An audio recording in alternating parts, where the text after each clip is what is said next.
여러분은 이미 합격입니다. 손해보험 자격시험 이 영상 클릭으로 이미 합격이에요. 보험 자격시험은 개념서를 먼저 보고 공부하면 지쳐서 시험 공부가 잘 안 돼요. 대신 기출문제 모의고사를 5회에서 10회 계속해서 문제와 정답, 해설을 반복해서 보셔야 합격할 수 있습니다. 이웃집 보험왕에서는요, 지금까지 출제된 기출 모의고사 50문제를 문제, 선택지, 정답, 해설, 그리고 핵심 포인트를 정리한 PPT 자료와 함께 여러분과 끝까지 풀어갈 겁니다. 자료는 설명란 링크에서 언제든지 다운로드해서 사용하세요. 자, 그럼 100% 시험 합격을 위한 손해보험 자격시험 기출문제 그 풀이를 지금 바로 시작하겠습니다. 자, 문제 1번 화재보험증권에 기재하지 않아도 보험의 목적이 되는 것은 1번 통화, 유가증권, 인지, 우표 2번 원고, 설계서, 소프트웨어 3번 귀금속, 보석, 골동품 4번 피보험자 소유의 간판, 네온사인. 자, 이 문제의 정답은 바로 4번이죠. 건물의 부착물, 즉 간판, 네온사인,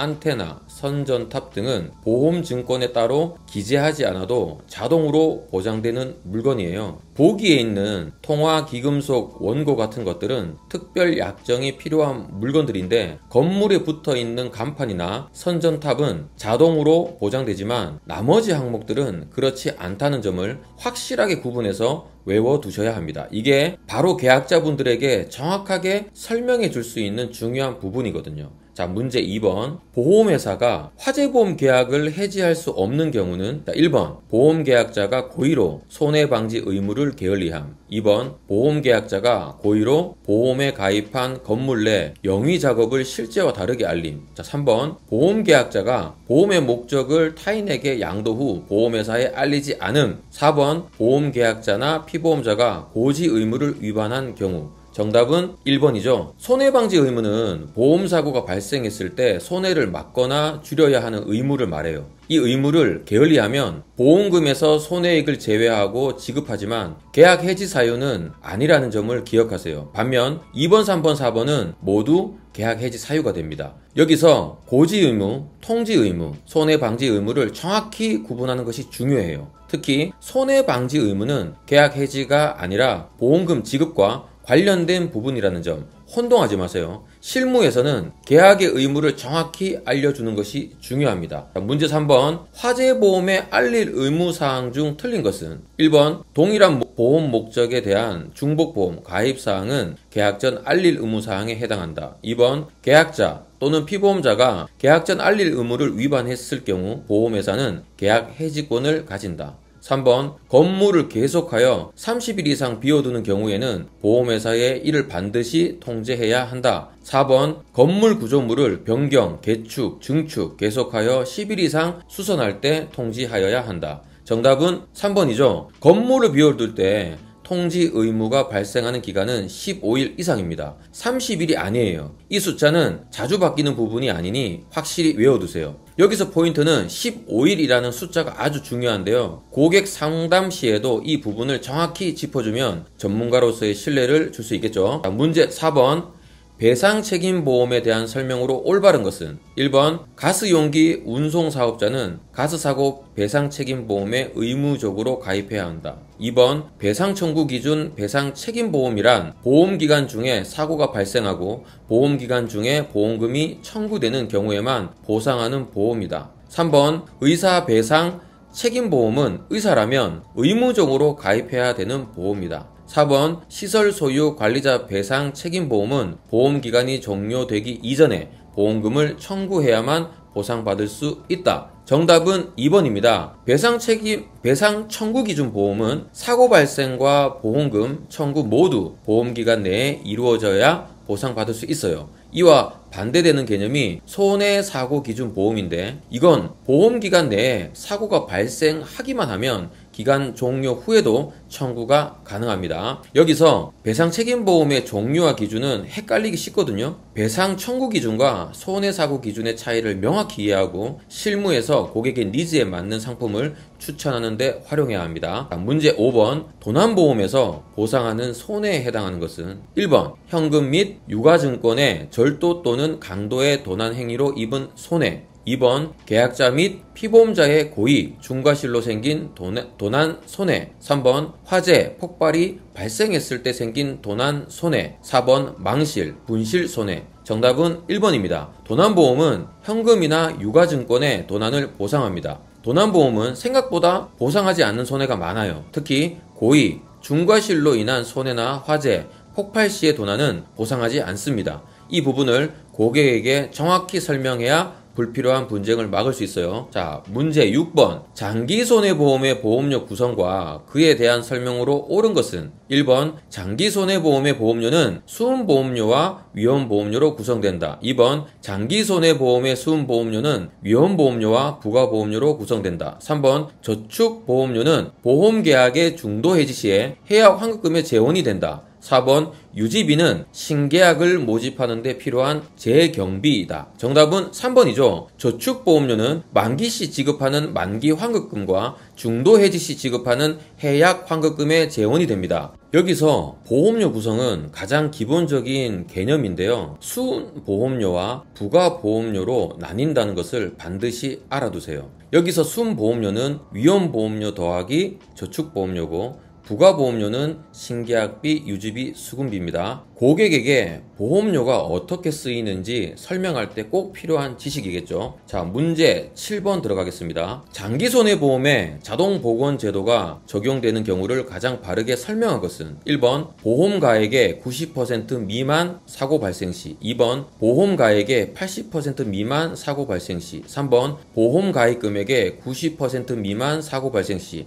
4번 보험가입금액의 80% 미만 사고 발생 시. 정답은 4번이죠. 1회 사고로 지급된 보험금이 보험가입금액의 80% 미만일 때 자동 복원됩니다. 80%라는 이 숫자를 꼭 기억하세요. 이 제도는 장기손해보험의 장점 중 하나인데요. 고객이 큰 사고를 겪지 않는 한 계속해서 보장을 받을 수 있다는 점을 강조해서 설명해 주면 좋겠습니다. 자, 문제 8번. 장기화재보험에서 인수대상 물건에 대한 설명 중 틀린 것은? 자, 1번 주택물건 중 연립주택, 아파트로서 각 호가 모두 주택으로 쓰이는 것은 인수대상 물건이다. 2번 주택물건 중 주택의 부속 건물로서 가재만을 수용하는 데 쓰이는 것은 인수대상 물건이다. 3번 무게나 부피가 휴대할 수 있으며 점당 300만원 이상인 귀중품은 보험증권에 기재하지 않아도 인수대상 물건이 된다. 4번 작업장의 구내에 있는 건물에 수용된 동산도 인수대상 물건이다.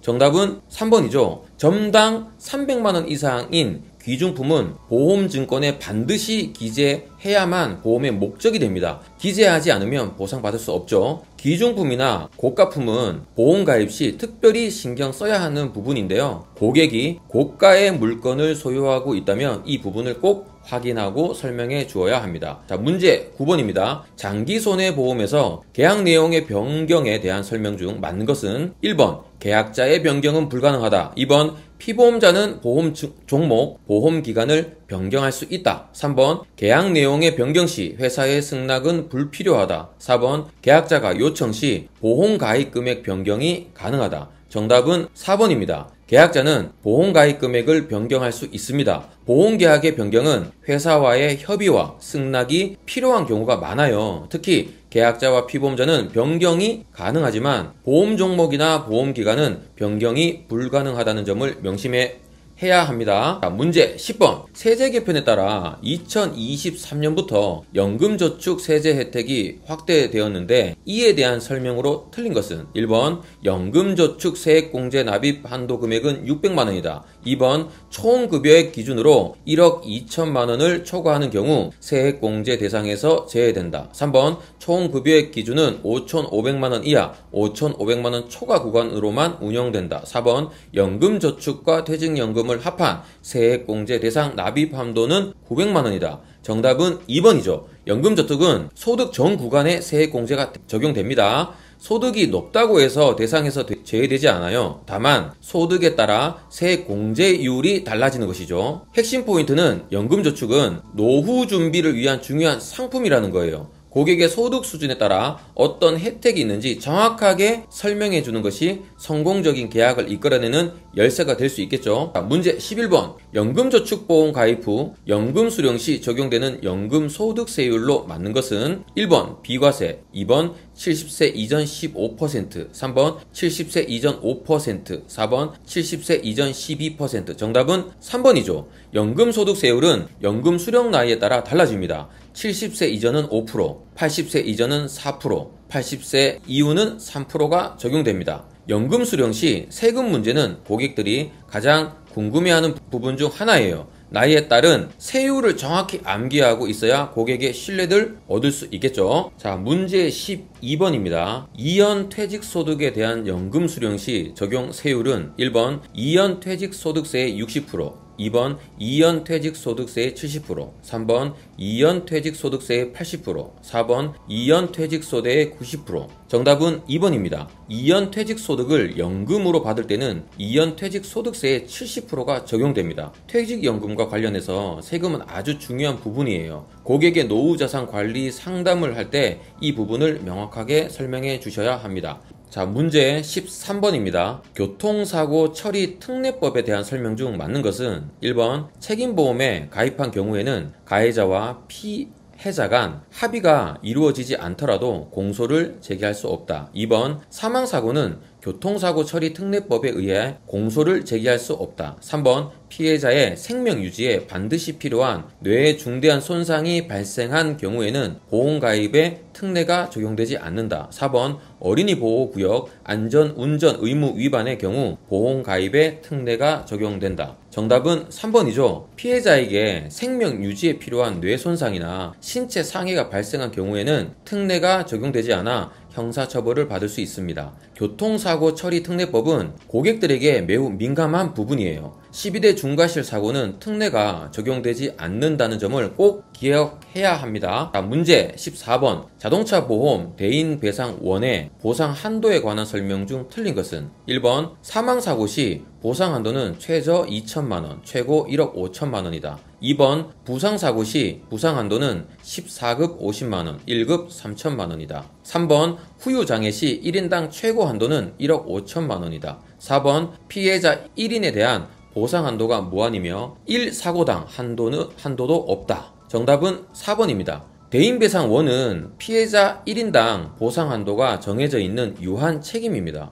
무한은 대인배상2에 해당해요. 대인배상1과 대인배상2의 차이는 정말 중요하거든요. 고객에게 자동차 보험을 설명할 때 대인배상2의 무한 가입이 왜 중요한지 명확하게 설명해 주셔야 합니다. 자, 문제 15번. 자동차 보험의 차종 구분 중 청소차에 대한 설명에 해당하지 않는 것은 1번 흡입 세정차도 청소차에 포함된다. 2번 농작물 쓰레기를 치우는 것도 청소로 볼 수 있다. 3번 진공 노면 청소차도 청소차에 포함된다. 4번 청소차는 특수 작업용 자동차에 속한다. 정답은 4번입니다. 청소차는 특수 작업용 자동차가 아니라 화물 자동차에 해당합니다. 자동차 보험에서 차종 분류는 복잡하게 느껴질 수 있어요. 하지만 중요한 몇 가지 기준만 정확히 알아두면 문제풀이와 실무에 큰 도움이 됩니다. 자, 문제 16번. 자동차 보험 특별 할증에 대한 설명으로 옳은 것은 1번 이륜 자동차에도 특별 할증이 적용된다. 2번 자동차 보험 특별 할증 적용 대상 기준에 해당하는 계약에 대해서는 각 그룹별 최고 할증률 한도 내에서 특별 할증을 부과할 수 있다. 3번 특별 할증률은 각 회사별로 동일하게 적용하여야 한다. 4번 승용차 요일제 특별 약관에 가입한 경우 비운행 요일에 보험사고가 발생하면 무조건 특별 할증을 적용한다. 정답은 2번입니다. 특별 할증은 특정 기준에 해당하는 계약에 한해 최고 할증률 한도 내에서 부과할 수 있습니다. 여기서 핵심 포인트는 자동차 보험료는 할증과 할인이 복잡하게 얽혀 있다는 거예요. 고객에게 정확한 보험료를 예측해 줄 수는 없지만 어떤 요인이 할증에 영향을 미치는지 설명해 주는 것이 좋습니다. 자, 문제 17번. 자동차 손해배상 보장법상 가불금에 대한 설명으로 틀린 것은 1번 보험회사에 보험금 지급 의무가 발생하지 아니하는 것이지 객관적으로 명백한 경우에도 가불금을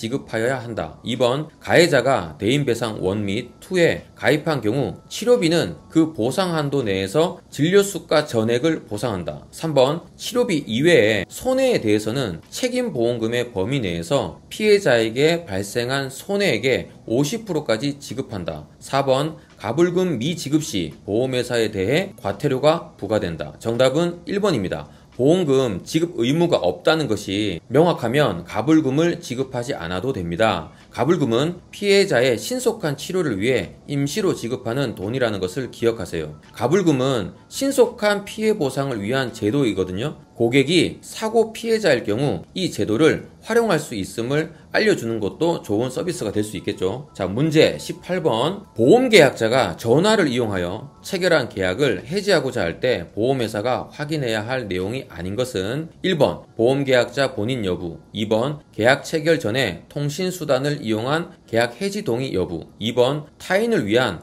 보험계약인 경우 피보험자 동의 여부, 4번 보험계약 체결 시 청약서 자필서명 여부. 정답은 4번이죠. 전화로 계약을 체결했기 때문에 자필서명은 필요하지 않습니다. 전화계약 해지 시에는 계약자 본인 확인이 가장 중요합니다. 요즘은 비대면 계약이 많아지고 있어요. 전화, 인터넷 등을 이용한 계약 해지 절차를 정확히 알고 있어야 고객의 문의에 유연하게 대처할 수 있습니다. 자, 문제 19번. 보험계약자 또는 피보험자로 하여금 이미 성립된 보험계약을 부당하게 소멸시킴으로 인하여 기존 보험계약의 내용과 보장 내용이 비슷한 새로운 보험계약을 청약하게 함으로써 기존 보험계약을 부당하게 소멸시키거나 그 밖에 부당하게 보험계약을 청약하게 하거나 이러한 것을 권유하는 행위는 1번 작성계약, 2번 부당계약, 3번 승환계약, 4번 유효계약. 정답은 3번입니다. 문제에서 설명하는 것은 승환계약의 정의입니다. 여기서 승환계약은 불완전 판매의 대표적인 유형이에요. 기존 계약을 해지하고 신규 계약을 유도하는 행위는 법적으로 금지되어 있습니다.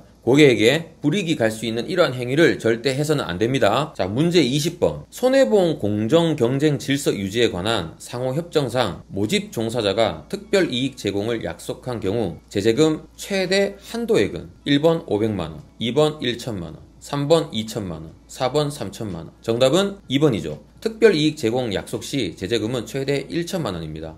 특별이익 제공 행위는 보험업법상 금지되는 행위입니다. 특별이익 제공은 공정한 경쟁을 해치는 행위거든요. 고객에게 상품의 장점을 정확하게 설명하는 정정당당한 방법으로 계약을 유치해야 합니다. 자, 문제 21번입니다. 다음 중 개인 식별 정보로 볼 수 없는 것은 1번 보험회사에 근무하고 있는 설계사 이름, 주민등록번호, 2번 웹사이트 방문 시 생성된 단순 쿠키 정보, 3번 주소, 성명, 전자메일, 4번 성명과 보험증권 번호. 정답은 2번입니다. 단순 쿠키 정보는 개인을 식별하기 어렵기 때문에 개인 식별 정보로 보지 않습니다. 개인정보는 고객과의 신뢰를 쌓는데 가장 중요한 부분이에요. 개인정보보호법에 따라 고객의 정보를 안전하게 관리해야 합니다. 문제 22번. 다음에서 교차 모집 설계사에 대한 금지사항에 해당하지 않는 것은 1번 업무상 알게 된 특징 보험회사의 정보를 다른 보험회사에 제공하는 행위,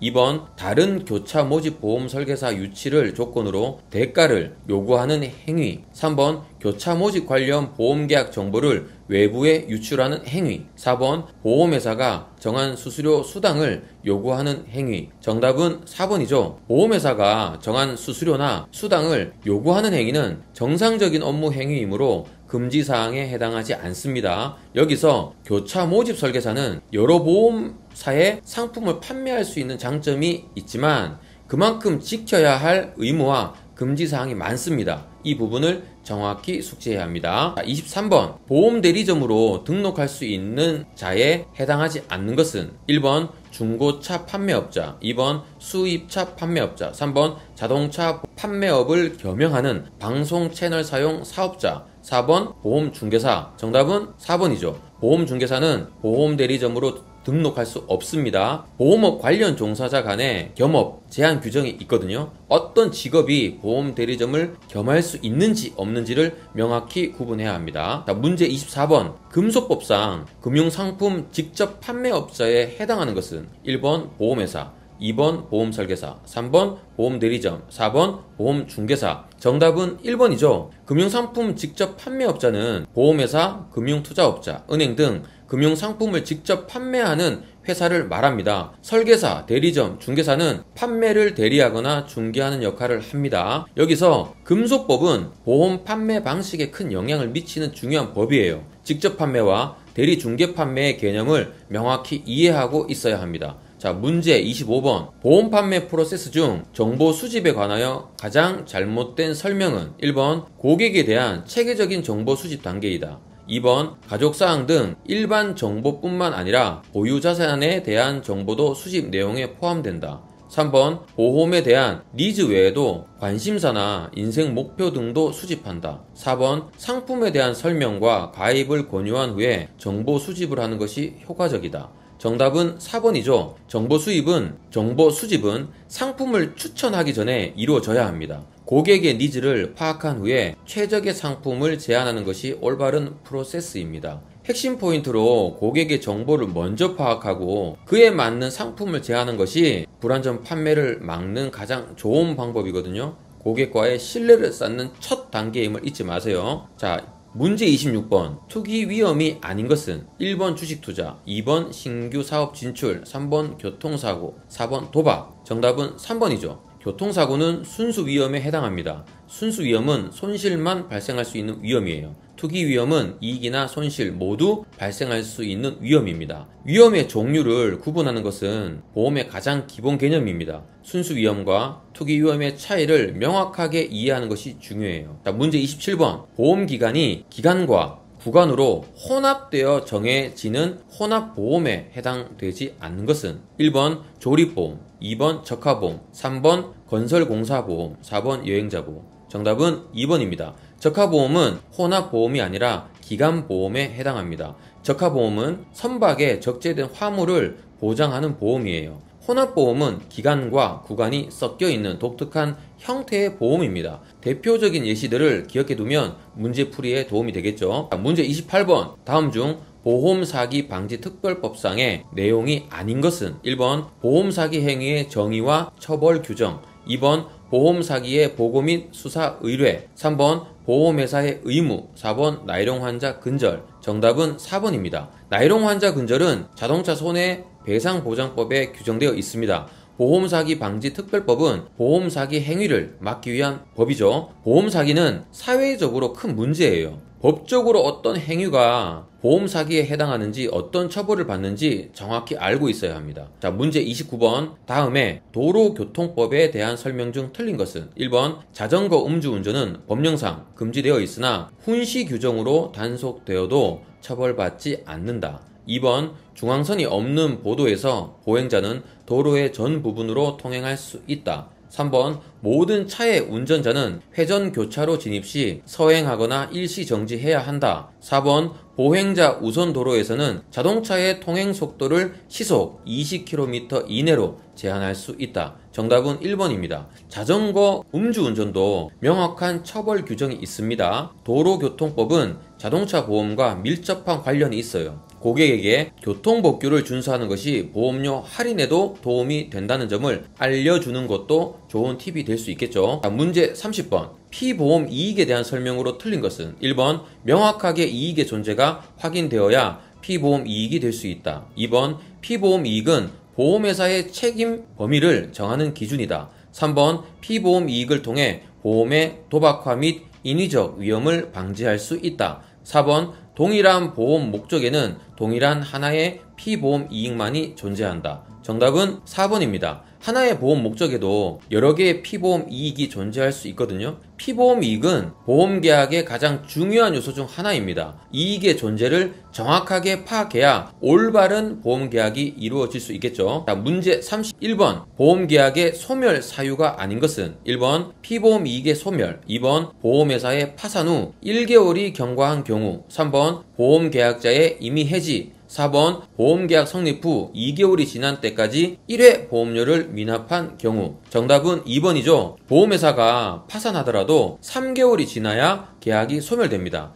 1개월이 아니에요. 보험계약 소멸 사유는 고객에게 불이익이 갈 수 있는 중요한 부분이에요. 정확한 기간을 숙지해서 혹시 모를 고객 문의에 대비해야 합니다. 문제 32번 보험 약관에 대한 설명으로 틀린 것은 1번 약관이 불분명할 때 보험회사에게 불리하게 보험 계약자에게 유리하게 해석되어야 한다. 2번 약관은 전문적 법률 용어를 피하고 간결하게 표기하여야 한다. 3번 보험계약자의 이익보호를 위해 필요한 경우 종전계약도 소급하여 변경된 약관을 적용할 수 있다. 4번 약관 해석 시 계약 당사자보다 제3자의 객관적 의견을 우선 고려하여야 한다. 정답은 4번이죠. 약관은 계약 당사자의 의사를 우선적으로 고려하여 해석해야 합니다. 제3자의 객관적 의견보다 계약 당사자의 의사가 우선입니다. 그리고 약관은 보험의 가장 기본이자 핵심이에요. 고객에게 약관을 정확하게 설명하고 어려운 용어는 쉽게 풀어주는 것이 설계사의 중요한 역할이겠죠. 자, 문제 33번 소액 단기 전문 보험회사에 대한 설명으로 틀린 것은 1번 20억 원 이상의 자본금을 납입하면 보험업을 개시할 수 있다. 2번 생명보험을 취급할 수 있다. 3번 자동차 보험을 취급할 수 있다. 4번 동물보험을 취급할 수 있다. 정답은 3번입니다. 소액 단기 전문 보험회사는 자동차, 화재, 해상, 연금, 간병 등은 취급할 수 없습니다. 여기서 최근 금융업계 트렌드 변화와 관련된 문제예요. 새로운 유형의 보험회사가 어떤 상품을 취급할 수 있는지 정확히 알아두면 좋겠죠. 자, 문제 34번 제3보험의 보험금 지급 방식에 대한 설명으로 틀린 것은 1번 손해보험사에서 취급하는 제3보험회사는 실손보상 방식이 가능하다. 2번 사망, 후유장애 담보가 대표적인 정액급부형 담보이다. 3번 실손보상을 적용하는 실손의료비 담보를 여러 건 체결 시에는 중복 보장을 받을 수 없다. 4번 정액보상급부가 있는 보험계약은 보험가입 내역을 보험회사 간에 교환하여 비례보상한다. 정답은 4번입니다. 정액보상급부는 중복보장이 가능하기 때문에 비례보상하지 않습니다. 여기서 실손보상과 정액보상의 차이를 명확히 구분하는 것이 중요해요. 고객이 여러 개의 보험을 가입했을 때 어떤 보상이 가능한지 정확히 설명해 주셔야 합니다. 문제 35번 제3보험의 보험 종목에 해당하지 않는 것은 1번 질병보험, 2번 간병보험, 3번 연금보험, 4번 상해보험. 정답은 3번이죠. 연금보험은 생명보험 종목입니다. 제3보험은 상해, 질병, 간병보험으로 구성되어 있어요. 여기서 제3보험은 생명보험과 손해보험의 성격을 모두 가지고 있어 하이브리드라고 불려요. 어떤 종목들이 제3보험에 속하는지 확실하게 암기해 두세요. 자, 문제 36번 제3보험 중 상해보험에 가입하여 약관에서 보장하지 않는 원인으로 사망할 경우 지급되는 금액은 1번 사망보험금, 2번 계약자 적립액, 3번 기납입보험료, 4번 해약환급금. 정답은 2번입니다. 보장하지 않는 원인으로 사망 시에는 계약자 적립액을 지급합니다. 사망보험금 지급 요건을 정확히 이해하는 것이 중요한데요. 보험계약 시에 고객이 어떤 상황에서 보험금이 지급되고 어떤 상황에서 계약자 적립액이 지급되는지 명확히 설명해 주셔야 합니다. 자, 문제 37번 손해보험회사의 질병사망담보에 대한 설명으로 올바른 것은 1번 보험기간과 보험가입금액에 대한 제한이 있다. 2번 겸용이 가능하기 때문에 손해보험회사와 생명보험회사가 동일한 조건으로 운영할 수 있다. 3번 기본계약은 물론 특약으로도 운영할 수 있다. 4번 만기 환급금은 납입보험료 합계액을 초과하여 설계할 수 있다. 정답은 1번이죠. 손해보험사의 질병사망담보는 보험기간과 보험가입금액에 제한이 있습니다. 여기서 손해보험과 생명보험의 질병사망담보 운영 방식에는 차이가 있어요. 이 차이를 명확히 알고 있어야 고객의 니즈에 맞는 상품을 추천할 수 있습니다. 자, 문제 38번 다음 중 제3보험에서 보상하는 경우가 아닌 것은 1번 타인의 간병을 필요로 하는 경우, 2번 질병으로 인해 발생되는 입원, 수술의 경우, 3번 우연하고도 급격한 외래의 사고로 신체가 손해를 입은 경우, 4번 화재로 인해 주택이 전소된 경우. 정답은 4번이죠. 화재로 인한 주택의 손해는 손해보험에서 보상하는 경우입니다. 여기서 핵심 포인트는 제3보험은 상해, 질병, 간병을 보장한다는 거예요. 화재, 자동차 사고 등은 손해보험에서 보장하는 영역임을 기억하세요. 문제 39번입니다. 상해보험의 특징으로 보기 어려운 것은 1번 보험가액은 없으나 보험가입 금액은 있다. 2번 단체 보험에서는 타인의 사망보험 계약 시 타인의 동의를 생략할 수 있다. 3번 보험계약자는 보험 수익자를 지정할 수 없다. 4번 상법에서는 상해보험 계약의 경우 당사자 간 약정이 있을 때 보험자의 대위권 행사를 인정하고 있다. 정답은 3번이죠. 보험계약자는 보험 수익자를 지정할 수 있습니다. 여기서 보험 수익자 지정은 보험금 수령과 관련된 중요한 부분이에요. 고객이 누구를 수익자로 지정하고 싶은지 미리 확인하고 상담해 주는 것이 좋겠죠. 자, 문제 40번입니다. 상해보험에서 신체 손해보험금은 보험금 청구 서류 접수일로부터 며칠 이내에 지급해야 하는가? 1번 3영업일 이내, 2번 7영업일 이내, 3번 10영업일 이내, 4번 20영업일 이내. 정답은 1번입니다. 신체 손해보험금은 서류 접수일로부터 3영업일 이내에 지급해야 합니다. 보험금 지급 절차와 기간은 고객 만족도에 직접적인 영향을 미치거든요. 이 부분을 정확히 알고 있어야 고객에게 신뢰를 줄 수 있습니다. 자, 문제 41번. 상해보험에서 사망보험금 지급에 대한 설명이 옳은 것은 피보험자가 상해 직접 또는 간접의 결과로서 사망한 경우 지급한다. 2번 사망보험금은 피보험자에게 지급한다. 3번 실종 선고를 받은 경우 실종 선고 후 1년이 경과하는 때에 사망한 것으로 본다. 4번 보험회사는 보험계약자, 피보험자, 보험 수익자의 중과실로 인한 사망사고에 대하여도 보상하여야 한다. 정답은 1번입니다. 상해 결과로 사망한 경우에만 사망보험금을 지급합니다. 여기서 사망보험금은 보험 수익자에게 지급되며 고의 또는 중과실로 인한 사망은 보상하지 않아요. 이 두 가지를 혼동하지 않도록 주의하세요. 문제 42번. 2021년 7월 출시한 개인 실손의료보험 4세대의 공제금액에 대한 설명 중 잘못된 것은 1번 보건소에 통원하여 발생한 상해 급여 의료비 1만원과 보장 대상 의료비 20% 중 큰 금액. 2번 종합병원에 통원하여 발생한 질병급여 의료비 2만원과 보장 대상 의료비의 20% 중 큰 금액. 3번 종합병원에 통원하여 발생한 상해급여 의료비 2만원과 보장 대상 의료비의 20% 중 큰 금액. 4번 의원에 통원하여 발생한 상해 급여 의료비 1만원과 보장 대상 의료비의 20% 중 큰 금액. 정답은 4번이죠. 비급여 통원 의료비는 의원, 병원 상관없이 3만원과 보상 대상 의료비의 30% 중 큰 금액을 공제합니다. 정말 여기서 핵심 포인트는 4세대 실손의료보험은 보험료가 저렴한 대신 자기 부담금이 늘어난 것이 특징이에요. 고객에게 이 부분을 명확하게 설명하고 예시를 들어주는 것이 중요하겠죠. 자, 문제 43번. 2021년 7월 출시한 개인 실손의료비 4세대의 특별약관 보험료 차등 구간 중 잘못된 것은 1번 1단계 할인, 2번 2단계 유지, 영원 초과 100만원 미만, 3단계 할증 100만원 이상 150만원 미만 할증률 100%, 4단계 할증 150만원 이상 300만원 미만 할증률 500%. 정답은 4번이죠. 4단계 할증은 150만원 이상일 경우 할증률이 200%입니다. 실손의료보험의 보험료 차등제는 고객의 비급여 진료비 사용에 따라 보험료가 달라지는 제도예요. 고객에게 이 제도를 정확하게 설명해서 보험금 청구에 대한 이해를 높여야 합니다. 자, 문제 44번. 교통상해 보험 약관상 기타 교통수단의 종류에 해당되는 것은 1번 덤프트럭, 2번 콘크리트 믹서 트럭, 3번 에스컬레이터, 4번 작업 기계로 사용되는 건설 기계. 정답은 3번입니다.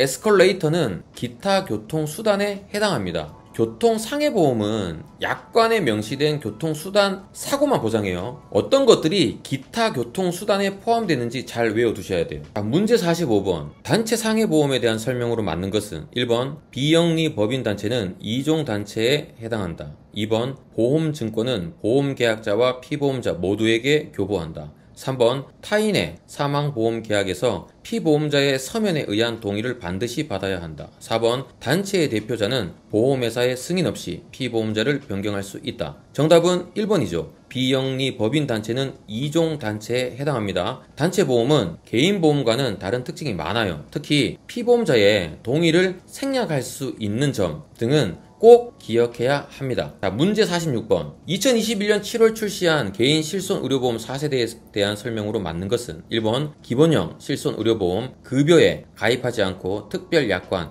비급여만 가입할 수도 있다. 2번 기본형 실손의료보험 급여는 상해 비급여, 질병 비급여로 구성되어 있다. 3번 비급여 지급보험금에 따라 비급여 특약의 보험료가 할인 또는 할증되는 구조로 설계되어 있다. 4번 4세대 실손으로 계약 전환 후 5년 이내 보험금 수령이 없는 경우에만 계약 전환을 철회할 수 있다. 정답은 3번입니다. 4세대 실손의 가장 큰 특징이죠. 비급여 지급 보험금에 따라 보험료가 할인 또는 할증됩니다. 여기서 4세대 실손은 보험료가 저렴해진 대신 비급여 사용량에 따라 보험료가 변동될 수 있다는 점입니다. 고객에게 충분히 설명하여 예측 가능한 보험료 부담을 줄여주세요. 문제 47번입니다. 암보험에 대한 설명으로 틀린 것은 1번 15세 미만자에 대해서는 대기기간을 설정하지 않는다.